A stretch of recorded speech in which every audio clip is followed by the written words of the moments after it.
سيدنا ومولانا محمد النبي الأمي الحبيب العالي القدر العظيم الجاه وعلى آلہ وصحبہ وبارک وسلم۔ آج شب جمعہ ہے اور آج کچھ ہمیں بات کرنی ہے وَتِلْكَ الْأَيَّامُ نُدَاوِلُهَا بَيْنَ النَّاسِ پر۔ سورہ آل عمران ہے، آیت نمبر 140 کا یہ ٹکڑا ہے۔ اور یہ دن ہے، رب تعالیٰ فرماتا ہے، اور یہ دن ہے کہ ہم لوگوں میں باری باری بدلتے رہتے ہیں۔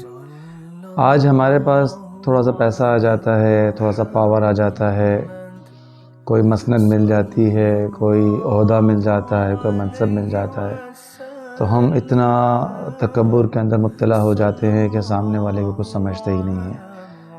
اچھا دکاندار ہیں، اگر ہمارے پاس کوئی سیل مین کام کر رہا ہے، ہمارے پاس کوئی بچے کام کر رہے ہیں، تو ان کے ساتھ ہمارا رویہ ایسا ہوتا ہے جیسے وہ ہمارے غلام ہیں۔ ہمارے گھر میں خواتین ہیں، وہ جو ماسیوں سے کام کرواتی ہیں، گھر میں جھاڑو پونچھا کرنے والی آتی ہیں، برتن دھونے والی آتی ہیں۔ اب تو ہمارے ہاں یہ اسٹیٹس ہو گیا ہے نا، اب تو ہر گھر میں ہر چیز کے لیے ماسیاں رکھی جاتی ہیں عام طور پر۔ تو بہرحال ہماری گھر کی خواتین کا جو رویہ ماسیوں کے ساتھ ہوتا ہے، کبھی کبھی تو اتنا برا رویہ ہوتا ہے کہ دکاندار اپنے ملازم کو انسان تک سمجھنے کو تیار نہیں ہوتا۔ آپ کبھی جائیں نا میکینک کے پاس گاڑی بنوانے کے لیے، تو وہاں جو چھوٹے چھوٹے بچے ہوتے ہیں ان کے ساتھ جس طرح کا بیہیویئر ہوتا ہے، جس طرح کا ان کا انداز ہوتا ہے استادوں کا، وہ چھوٹے یہ پانا لے کر آؤ، چھوٹے وہ لے کر آؤ، اس طرح کا مطلب ان کے ساتھ بیہیویئر ہوتا ہے، اور اتنی گندی زبان استعمال کی جاتی ہے بچوں کے ساتھ اور ورکرز کے ساتھ کہ اللہ مان حفیظ۔ وَتِلْكَ الْأَيَّامُ نُدَاوِلُهَا بَيْنَ النَّاسِ۔ آج آپ مالک ہیں تو اس بات کی کوئی گارنٹی نہیں ہے کہ زندگی بھر آپ مالک ہی رہیں گے۔ آج آپ پراڈو میں گھوم رہے ہیں اور آپ کے آگے رکشے والا آپ کو جگہ نہیں دے رہا، تو آپ ہارن پہ ہارن دے کر رکشے والے کو مغلظات بکتے ہیں اور انتہائی گھور کے دیکھتے ہیں۔ یہاں تک کہ ہمارے یہاں تو موٹر سائیکل والوں کا بھی رواج ایسا ہو گیا ہے کہ ہم لوگ جب بائک پر جا رہے ہیں اور کوئی ہم سے کم درجے کا شخص جو ہے وہ گزر رہا ہے یا میں سائیڈ مار گیا تو ہم گھور کے اسے دیکھتے ہیں اور گالیاں نکالتے ہیں۔ کیا فائدہ ہے گھور کے دیکھنے سے، گالیاں نکالنے سے؟ جو آپ کو اوورٹیک کرنا تھا کر گیا، اس کی مسٹیک تھی، غلطی سے اس کے ساتھ ایسا معاملہ ہو گیا آپ کے ساتھ، اس کی غلطی سے۔ اب گھورنے سے، گالیاں دینے سے ہوگا کیا؟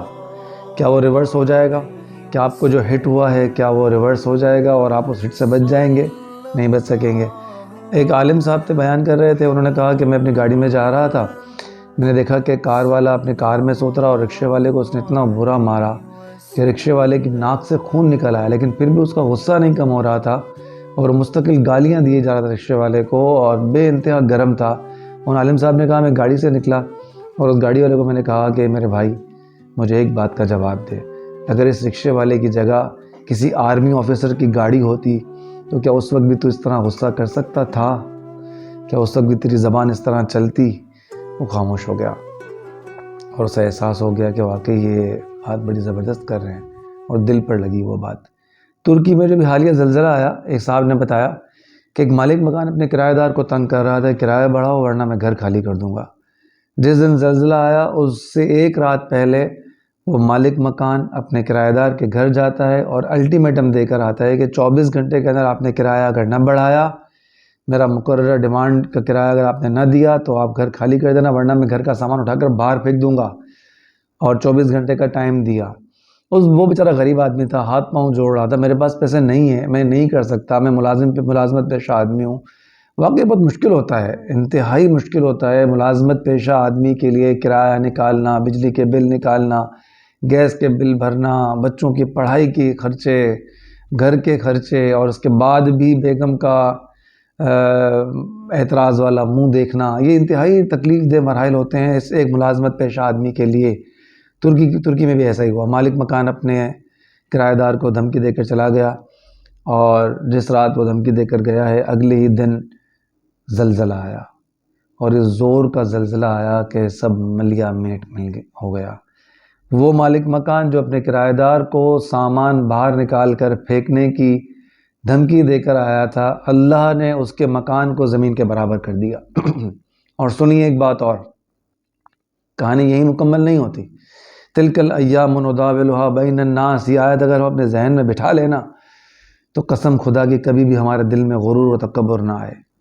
یہ دن ہیں جو ہم بدلتے رہتے ہیں، باری باری لوگوں میں بدلتے رہتے ہیں، آج اس کی باری ہے تو کل اس کی باری ہے۔ اگلے ہی دن وہ مالک مکان اور وہ کرایہ دار دونوں ایک ہی کیمپ کے اندر حکومتی امداد کے منتظر تھے۔ تلک الایام نداولها بین الناس، یہ ہے جو کل تک اکڑ رہا تھا، جو کل تک غرور و تکبر کر کے اپنے ٹیننٹ کو وارننگ دے کر آیا تھا، آج وہی مالک مکان اپنے ٹیننٹ کے ساتھ فرش پر کیمپ کے اندر کھانے پینے کا محتاج ہوا تھا اور امداد کا منتظر تھا۔ کس بات پر اکڑتے ہیں ہم؟ وہ رب جو دینے پر قادر ہے، وہ رب لے لینے پر بھی قادر ہے، وہ رب چھین لینے پر بھی قادر ہے۔ ہمارے قبلہ محمود میاں قادری برکاتہ رحمہ فرماتے تھے کہ رب لے لینا وہ الگ چیز ہے، چھین لے وہ الگ چیز ہے۔ چھینتا بندہ جب ہے جب وہ غصے میں ہوتا ہے، جلال میں ہوتا ہے۔ تو غرور و تکبر کر کے رب کے قہر و غضب کو، جلال کو نہ آواز دیں۔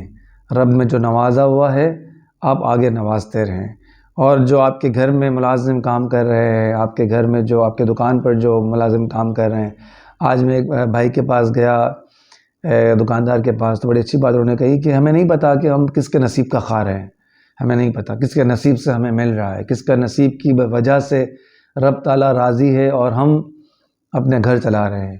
ایک سیٹھ صاحب تھے اور ان کی فیکٹری میں 500 بندے کام کرتے تھے۔ ایک بار فیکٹری میں بیٹھے ہوئے تھے، سب لوگ چلے گئے تھے، ملازم چلے گئے تھے، وہ اپنا اکاؤنٹس کا کام کر رہے تھے، کتا آیا لنگڑاتا ہوا ایک جگہ بیٹھ گیا۔ انہوں نے سوچا میں کتے کو باہر بھگاؤں، لیکن سوچا کہ نہیں، میں دیکھتا ہوں کہ اس کتے کے ساتھ معاملہ کیا ہوتا ہے۔ بارش ہو رہی تھی بہت تیز، ایک اور کتا آتا ہے اور اپنے منہ میں گوشت کا ٹکڑا لے کر آتا ہے، اس لنگڑے کتے کے منہ میں ڈالتا ہے، کتا کھا لیتا ہے۔ وہ کتا پھر باہر جاتا ہے، اپنی دم کو گیلا کر کے آتا ہے، اس کی دم وہ لنگڑے کتے کے منہ میں ڈالتا ہے، کتا پانی پی لیتا ہے۔ وہ سیٹھ بڑے خوش ہوئے اور رب تعالیٰ کی قدرت پر بڑے نازاں ہوئے، واہ میرے رب تو اس طرح نواز سکتا ہے، میں تو بکھیرے لے کر بیٹھا ہوں، 500 ملازمین کی روزانہ چک چک لے کر بیٹھا ہوں، روزانہ میں لاکھوں روپے کے اکاؤنٹس کرتا ہوں، کہ یہ مالک میں کن چکروں میں پڑ گیا، میں تو بھول ہی گیا تجھے۔ فیکٹری کو لگایا تالا، ایک کمرہ بنایا، خانقاہ بنائی اور اللہ کی عبادت میں لگ گئے، اور وہ مقام پایا کہ رب تعالیٰ روزانہ انہیں روزی عطا فرماتا تھا، وہ بیٹھ کے کھاتے تھے۔ اور ایک بار انہوں نے خانقاہ بنا لی، لوگ آتے تھے ان سے واعظ و نصیحت سنتے تھے۔ ایک بار اس طرح خانقاہ میں بیٹھے تھے، اپنی گزشتہ زندگی کی واقعہ بتا رہے تھے کہ میں کس طرح میری زندگی ٹرن ہوئی، کہ کتا آیا، دوسرے کتے نے اس طرح اسے کھلایا پلایا، سب لوگ سبحان اللہ کر رہے تھے۔ ہم عوام میں عادت ہے نا کہ ہم لوگ ہر چیز پر ماشاءاللہ سبحان اللہ اگر نہیں بھی کہتے ہیں تو کہلوایا جاتا ہے کہ ہاتھ اٹھا کر زور سے بولو اور تیز بولو، سانس کا زور لگاؤ۔ تو بہرحال ہمارے قبلہ محمود نے برکاتی فرماتے تھے کہ بات وہ کرو کہ دل سے سبحان اللہ خود نکلے، بلوانے کی ضرورت نہ پڑے۔ تو بہرحال ایک صاحب وہاں کھڑے ہو گئے اور کہا کہ حضرت اگر گستاخی نہ ہو تو ایک بات عرض کروں۔ کہا جی بیٹا بولیں۔ کہ حضور میرے خیال میں تو آپ نے بہت بڑی غلطی کی کہ آپ نے اپنی فیکٹری بند کی اور خانقاہ کھول لی۔ آپ کو تو رزق مل جاتا ہے آسمان سے، اپنے آپ کو 2 روٹیاں تو مل جاتی ہیں، کبھی آپ نے یہ سوچا؟ آپ نے اس لنگڑے کتے سے سبق سیکھا، لیکن آپ نے اس صحت مند کتے سے سبق نہیں سیکھا جو لنگڑے کتے کا سہارا بن رہا تھا۔ حضرت آپ جو 500 ملازمین کے ساتھ فیکٹری چلا رہے تھے، اس کا مطلب آپ 500 چولہے جلا رہے تھے۔ آپ کی برکت سے، آپ کی فیکٹری کی وجہ سے 500 چولہے جل رہے تھے۔ حضرت آپ نے وہ 500 چولہے بجھا کر اپنی 2 روٹی کی فکر کی۔